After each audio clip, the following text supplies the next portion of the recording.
ఆడపిల్ల గురించి చెప్పాలనుకుంటున్నా. ఆడపిల్లగా చెప్పాలంటే మనం ఆడవాళ్ళం, మనం కొన్ని ఒడిదుడుకులు ఓర్చుకొని వచ్చాం. అందరికీ కొన్ని విషయాలు సరిగా తెలియదు.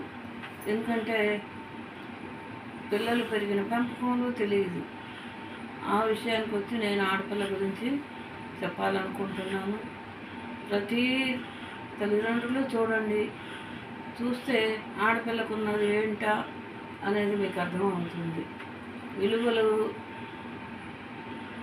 తెలుసుకోవాలంటే, ఈ ఆడపిల్ల విలువను తెలుసుకోవాలంటే ఇది చివరి వరకు చూడండి. ఆడపిల్ల అనగానే ప్రతి వాళ్ళు ఆడపిల్ల అని తేలిగ్గా మాట్లాడతారు. కానీ ఆ ఆడపిల్ల వచ్చినాక మనకి ఎంత కలిసి వస్తుందో మనకే తెలుస్తుంది. ప్రతి వాళ్ళు అలా అనుకోకుండా ప్రతి వాళ్ళు మెచ్యూరిటీగా ఆలోచించండి. పిల్లలు అనేవాళ్ళు మన రక్తం పంచుకొని పుట్టిన పిల్లలు, ఆడైనా మగైనా ఒకటే. కానీ ఆడపిల్లకు వచ్చేసరికి ఈ కాలంలోనే కాదు, దేవతల కాలంలో నుంచి కూడా ఫస్ట్ ప్రయారిటీ ఆడపిల్లకి. ఎందుకంటారేమో, మీకు అన్నీ తెలుసు, నేను కూడా చెబుతున్నాను. సీతారాములు అంటారు, రాముడు సీత అంటారు.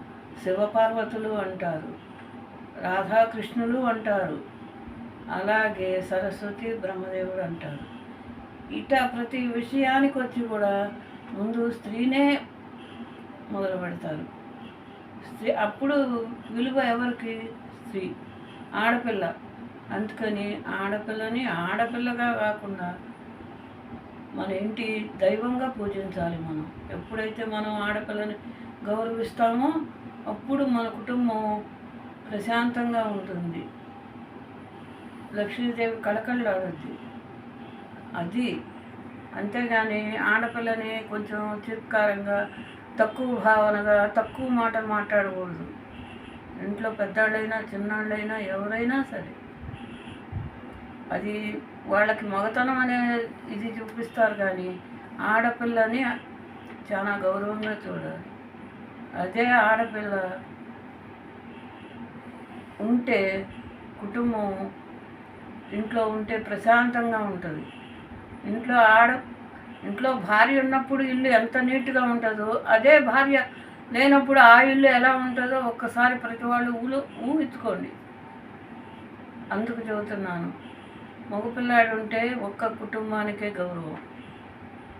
ఫలానా వాళ్ళు అబ్బాయి అంటారు, అంతవరకే. అదే ఆడపిల్ల ఉన్నట్టయితే అటు అత్తగారింటికి వెళ్ళుద్ది, అక్కడ కూడా మన గౌరవాన్ని నిలుపుద్ది. ఎందుకంటారేమో, మనం పెంచే పెంపకంలో అక్కడ ఆడపిల్ల వెళ్ళి ఎంత అనుకోవగా, ఎంత పద్ధతిగా ఉంటుందో, అప్పుడు అత్తమామలే కాదు, చుట్టుపక్కలే కాదు, ఎవరైనా సరే, అమ్మో ఫలానా వాళ్ళ కోడలు, ఫలానా వాళ్ళ అమ్మాయి అంట, ఎంతో అనుకువగా ఉంటుంది, ఎంతో జాగ్రత్తగా ఉంటుంది, పద్ధతిగా పెంచారు. అసలు అలాంటి కోళ్ళు ఉంటే ఇంటికి ఎంత విలువో అని చెప్పుకుంటారు. అది ప్రతి విషయాన్ని కూడా ఆడపిల్లని తక్కువ చూడకుండా ఉంటే అది మనకే మంచిది. అది ఆ ఇంటికి వెళ్ళినా అక్కడ గౌరవం నిలుపుద్ది, మన ఇంటికాడ ఉన్నప్పుడు మన ఇంటి గౌరవం నిలుపుద్ది. ఎక్కడో ఏదో చిన్న జస్ట్ మిస్టేక్ వచ్చిందని ఒక్క ఆడపిల్ల వల్ల తేడా పడామని ప్రతి ఆడపిల్లని తక్కువ చూడబాకండి. అది వాళ్ళ దురదృష్టం. కానీ అవతల వాళ్ళ చెప్పుడు మాటల్లో పడి వాడు పాడవటం అని కానీ ఉంటుంది. అంతేగాని ఆడపిల్ల అనేది చాలా విలువైన మాట. మన ఇంట్లో ఆడపిల్ల ఉందనుకోండి, ఆడపిల్ల నవ్వుతా కళకళలాడితే ఇల్లు సంతోషంగా ఉంటుంది.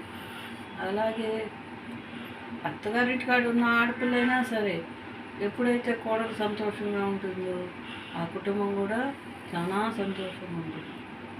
ఇవాళ రేపు ఏంట్లే మా ఆడపిల్లని చదివించేది, మగపిల్లాన్ని చదివించాలి, వాడైతే మంచి జాబ్ చేస్తాడు, రేపొద్దున మన చూస్తాడు అని అనుకుంటారు. కాదు, ఆడపిల్ల ఒక విధంగా ఆడపిల్లే మనకి ఎక్కువ జాగ్రత్తగా చూసుకుంటుంది. ఈ విషయంకి వచ్చి ఆడపిల్లలు చదివినంత ఈజీగా మగపిల్లలు చదవలేకపోతున్నారు.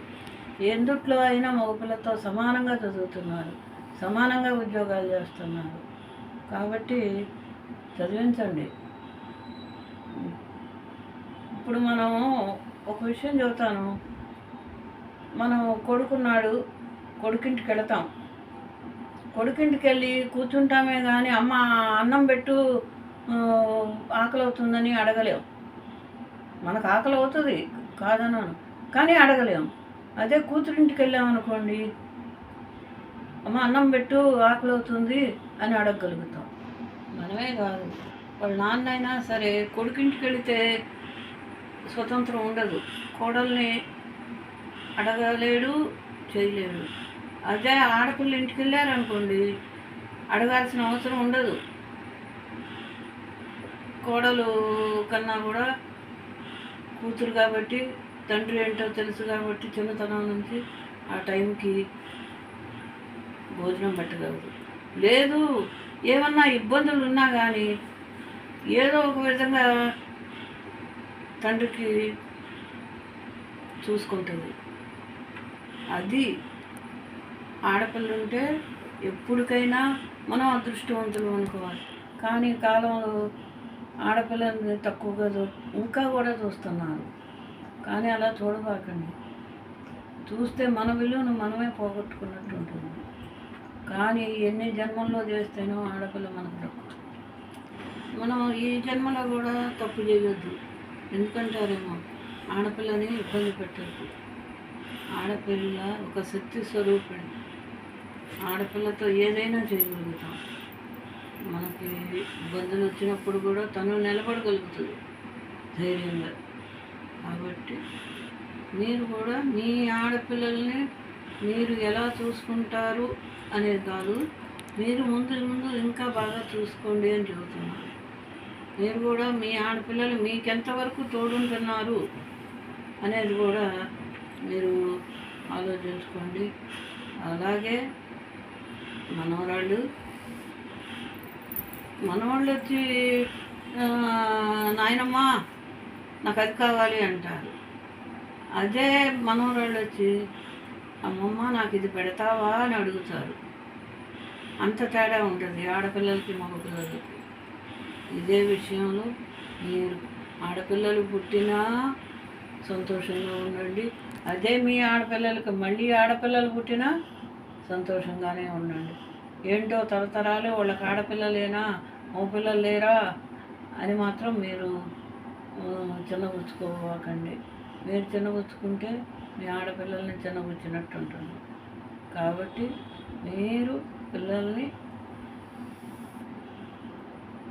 మగపిల్లల్ని ఆడపిల్లల్ని కూడా ఒకే రకంగా చూడండి, తక్కువ చేసి చూడొద్దు.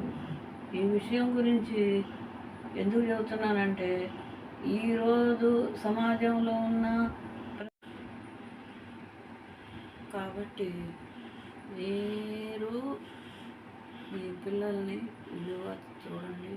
మీరు విలువగా చూస్తే మీ పక్క వాళ్ళు చూస్తారు. అదేవిధంగా మనం ఎప్పుడైతే మన విలువలను పెంచుకుంటామో మన విలువలతో పాటు మన పిల్లల విలువలు పెరుగుతాయి. పిల్లల విలువలు పెరిగినప్పుడు మనకి గౌరవం దక్కుతుంది. అందుకే మీకు మరీ చెప్తున్నాను. నేను చెప్పింది మీకు నచ్చినట్టయితే లైక్ చేయండి. ఈ విషయంలో నేనేమన్నా మీకు కొంచెం ఇబ్బందికరంగా ఏదైనా చెప్పినా, నేను చెప్పిన దాంట్లో వాస్తవం లేదు అని మీరు అనుకున్నా ఆ విషయాన్ని నాకు కామెంట్ రూపంలో చెప్పండి.